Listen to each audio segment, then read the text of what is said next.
सगळं काम झालं, मध्येच मला व्हिडिओ पण बनवायचे होते। ही मी नवीन साड्या आणलेल्या आहेत, त्या साड्यांचे मला फोटोशूट पण करायचं होतं। ही साडी बघा किती छान दिसते, मी कशी नेसली, कोणताही लुक केला तरी ही साडी खूप छान दिसते।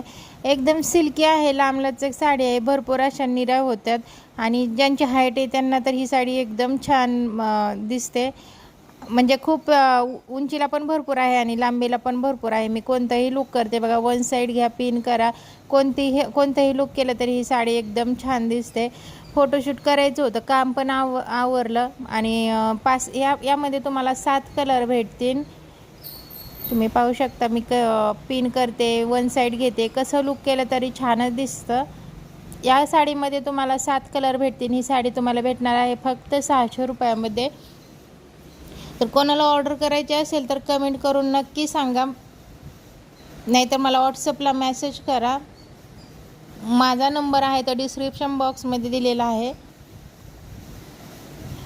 हे सगळं करून परत मला संध्याकाळचा स्वयंपाक पण करायचा होता, पण म्हटलं जाऊ द्या थोडंसं। मी साडी घातल्यानंतर मायरा खूप रडते, कारण मी कधी साडी घालत नाही आहे, त्यासाठी ती कधी मला साडीत पाहते ना, मग ती माझ्याकडे येत पण नाही आणि ती खूप रडते। त्यासाठी ती झोपलेली आहे, तोपर्यंतच म्हटलं पटकन फोटोशूट करावं, कारण साड्या घालून दाखवल्याशिवाय लेडीज साडी घेत पण नाही आहे। त्यांना असं वाटतं कशी दिसन कसं नाही, त्यासाठी मी प्रत्येक साडी घालून व्हिडिओ बनवते, तेव्हा ती लेडीजला दाखवते, तेव्हा ते मग घेतात साडी।